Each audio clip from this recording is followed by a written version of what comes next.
This is my submission for Assessment 2, our piece on pedagogy and our classroom principles.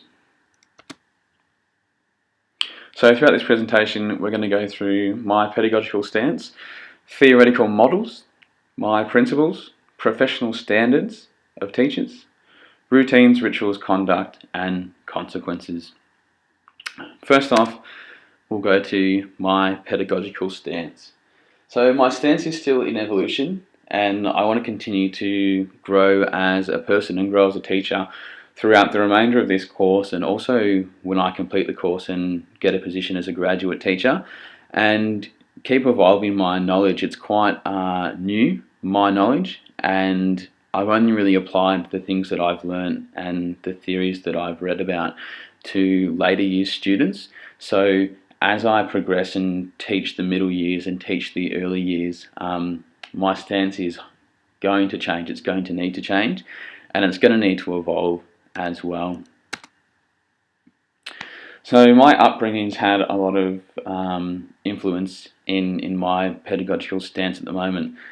So my parents, my father was in the military and comes from a long line of military personnel, and my mother was a doctor. So when I was growing up, everything was quite orderly.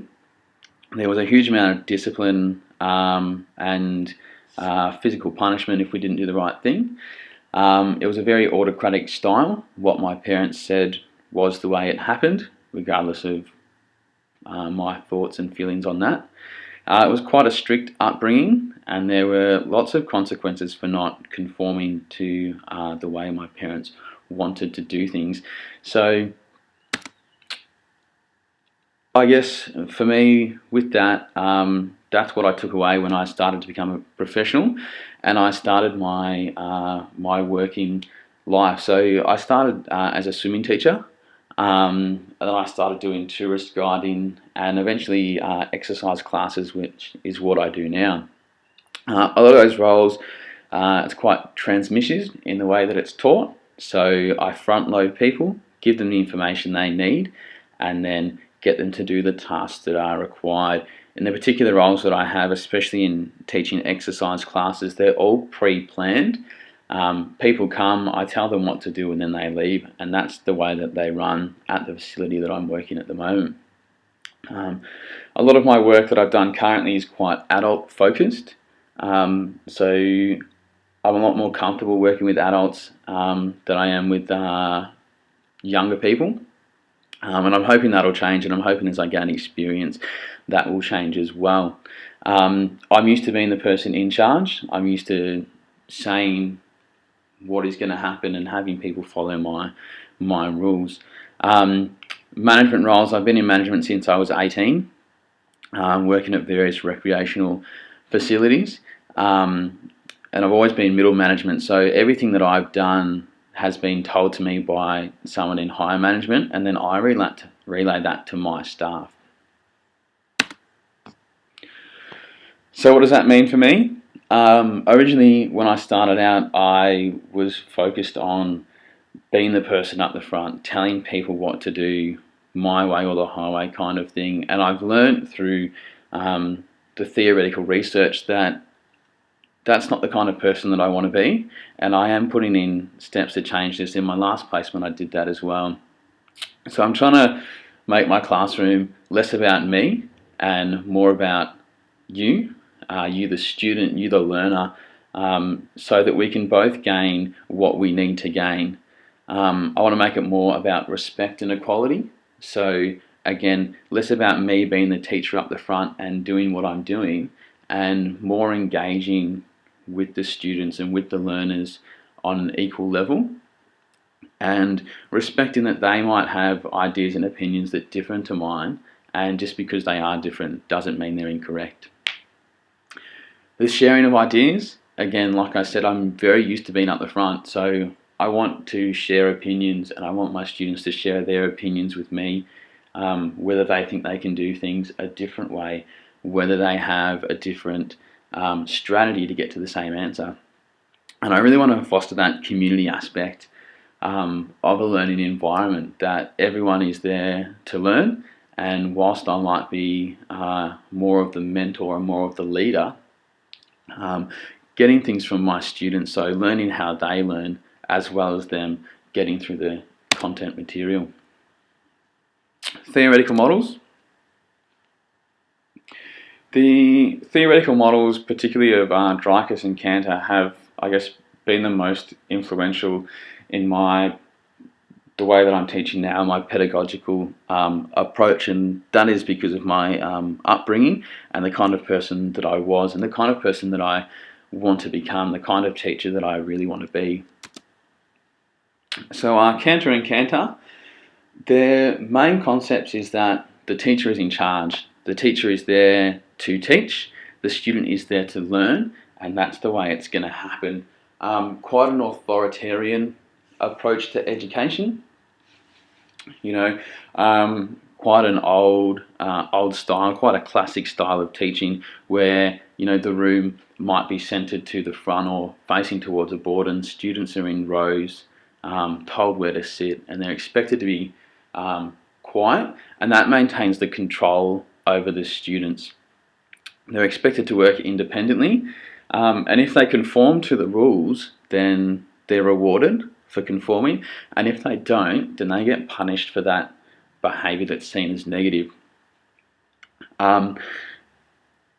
That's what I want to move away from, but I do think Cantor and Cantor have some very, very great ideas in terms of having very, very clear expectations and guidelines of what is acceptable behaviour in practice in the classroom, and the way that discipline is followed up in the classroom, so that if students do something wrong, it's more of a scaled approach, and regardless of who the student is and what the action is, it's always the same approach every time, whether it's Monday or Friday, morning or afternoon, maths or English.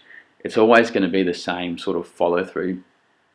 And that's one thing that I really like about Cantor and Cantor, although I don't enjoy the authoritative approach, and I believe that students should be involved in learning in more of a group or a communal aspect. I think the way that they talk about having those expectations and guidelines and all students knowing exactly what they are is a really great aspect of their theoretical model. Dreyfus is a little bit different and a little bit more of what I'd like to become. So he talks about the notions that humans are social beings and social creatures, that we want to be part of something that's bigger than ourselves. And the way that we become part of something that's bigger than ourselves is we take on and we do our behaviours, whether they be deemed as positive or negative, but they still serve a purpose of finding our place or establishing our place within a community. So when students act out, so to speak, it's because of a need and a want to be part of the community for whatever reason that is. And Dreyfus talks about having sort of different goals for behaviours. So it's to seek attention or to seek power, revenge, or inadequacy. Now, Raymond Lewis kind of says that's not the be-all and end-all, but Dreyfus kind of thinks that those are the four main points of why people act the way they do. There are a couple of flaws in the system that he has, which it kind of relies upon the goodwill of all individuals in the group and assuming that they will always do the right thing, which is not always the case. And it also relies on the community as a whole sort of being established. So if you're with a new classroom setting or you're a new teacher into an existing classroom setting, it might be hard to create that sort of community aspect if you've already been, if they've already been sort of addressed in another way in someone else's pedagogical ideals. Moving on to my overarching principles for the classroom. So they're informed by my personality and my upbringing and the morals and values that have been imparted on me but also from studying the educational material, moving into a teaching role, and the process of becoming an educator, and what I would like to see in my classroom when I get to have my own classroom. So we have equality, and for equality I'm talking between teachers and students students as well, so that everyone is on the same page. Although I might be delivering the content, I'm no better, so to speak, than what the student is. And just because a student might understand material and apply that knowledge better than some others, doesn't mean that the students are on different levels either. The reason I have equality in here is because of my pedagogical stance to create that community and that supportive environment, to promote a healthy classroom setting and to promote a healthy classroom society as well. Community is my next principle. So I want to encourage togetherness, collaboration, sharing, and tolerance between all people that enter that classroom environment, be it a student, a parent, someone who's doing observations, anything like that. The reason I like the community aspect so much is, there's, so to speak, two heads are better than one. So if we work together to achieve goals, we might find things that we didn't already know. The community aspect of classroom behaviour and discipline, so going back to Dreiker's, that the community acts as a whole, and when people act out, it's a way of trying to find themselves in the community, and the community usually brings that person back into line through an understanding of togetherness. And it better met sort of the learning needs of the curriculum as well. Respect. So respect for yourself, respect for others, their opinions, their ideas and their personal circumstances, whether that be race, religion, socioeconomic, anything like that. I believe respect is highly important in achieving that first quality we spoke about, and the first two, and we'll get into the other couple later, but I think respect, and the reason why I put it in the middle here is because it encompasses all the values that I'm trying to achieve. It will help create a supportive atmosphere, a supportive community. It will help students to feel safe. It will help them to feel fearless in terms of expressing their opinion. There won't be any self-doubt when speaking out to other people in the class, because they know that they'll be supported and their ideas and their feelings and their thoughts will be respected by others. I also think it gives students a broad world understanding, so that when they get out into the real world, they have a sense of respect for other people and other things and other values as well.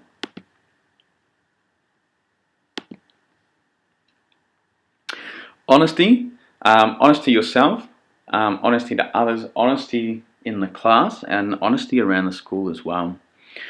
The reason I put honesty in there is because I believe it helps to promote respect. It promotes personal integrity, truthfulness, and the safety of the classroom. So if people can't be honest with the teacher or honest with each other, then it sort of undermines the rest of the values that we have here. We can't have a community. We can't respect each other. And I also want students to feel as if they could come up and approach me and tell me things honestly, whether it's they don't understand something or they don't know why we're doing a topic and how it relates to the outside world and things like that. The last one I've got is independence. And I want independence to help promote confidence in students, to help empower them, and to help other people be empowered when they see that independence. I want to improve resilience, and the reason behind having independence as a principle is that I think students will get a better understanding of themselves. They'll learn their strengths and they'll be able to improve on their weaknesses. And I believe it'll create great, capable learners. And if they can think independently, then they can contribute to a group or a society. The professional standards. So the Australian Institute of Teachers basically come up with the professional standards in order to make sure that all teachers are on the same level and they're delivering the same quality of education when they're in a school, basically. So we're going to look at professional knowledge first, which encompasses my principles of equality, respect, honesty, and independence. So the professional knowledge has two components. One's know the students and how they learn, and the second is know the content and how to teach it. So by establishing equality, respect, and honesty with my students, I'll be able to know exactly how they learn, their learning styles, how they best take things on board. Do they like to read and do things? Do they like to be told? Do they have to be shown? And by doing that, I will be able to better create my lesson plans, and I will be able to integrate what they like and enjoy into their lessons just to make it more relevant for them. In terms of knowing the content and how to teach it, again, by knowing my students and what they like, I can integrate the curriculum content with things that they enjoy, and I can make it relevant to what they want to do. And if I know the content, if I honestly know it, then if students have questions that are outside of what we're talking about, we can address those issues as well, and we can take chance of, teachable moments and things like that. In terms of professional practice, professional practice kind of meets all of my principles, I believe. So in professional practice, we've got plan for and implement effective teaching and learning, create and maintain supportive and safe learning environments, and assess, provide feedback, and report on student learning. So if my students can work independently and contribute independent ideas, then I can have effective teaching and learning.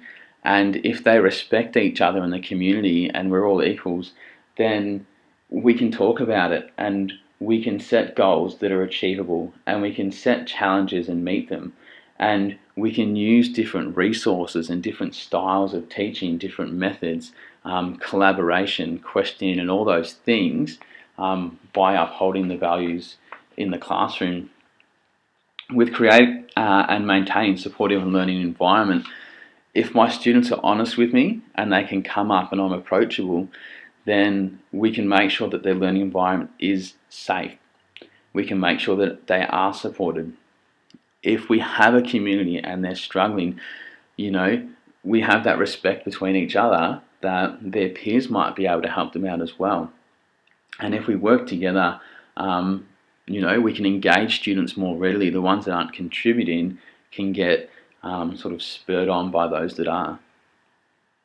And in terms of assessing, providing feedback, and reporting on student learning, again, the whole honesty and respect thing means that I am able to let students know what they need to work on and do it in a positive way, instead of saying things like, 5 out of 10, you need to improve.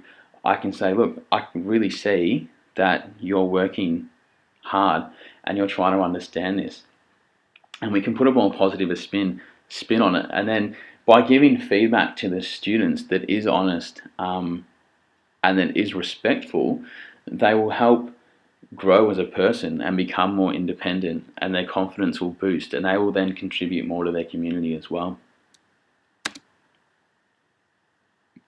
Routines, rituals, conduct, and consequences.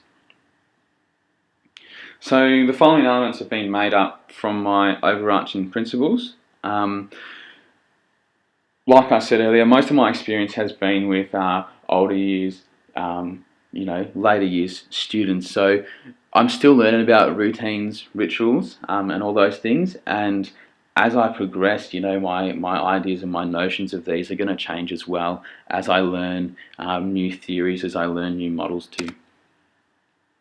So for routines, I'm going to make sure that, in the mornings and then after breaks and everything, students greet myself as the teacher and each other It's going to impact on how the classroom's organised and laid out. So because we've got a community environment and we've got a respectful environment, we will be situated, in groups of people or as one group as a whole, where everyone can look at each other and talk to each other and interact with each other, rather than a more formalised students in rows or one student to a desk type situation.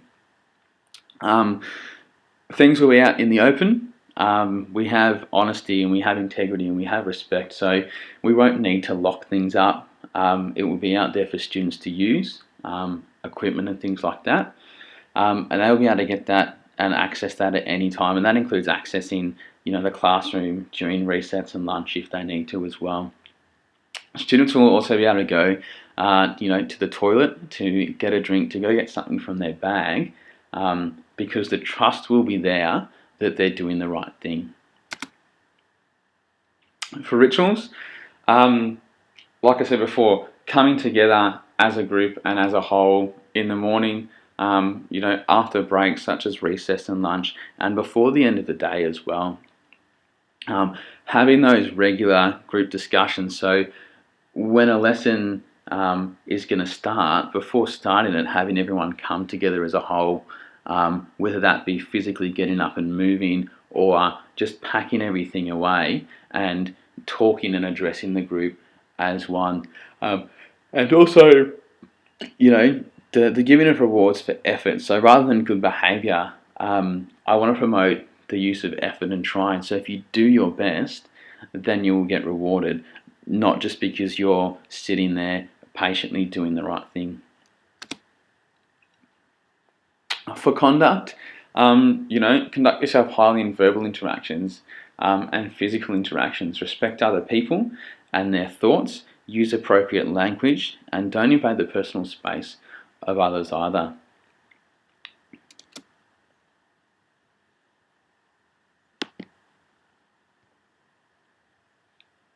For consequences, I want to make sure that they're known to all. So although I'm trying to promote, a classroom based around community and everything, I still want people to know the consequences for not acting the right way.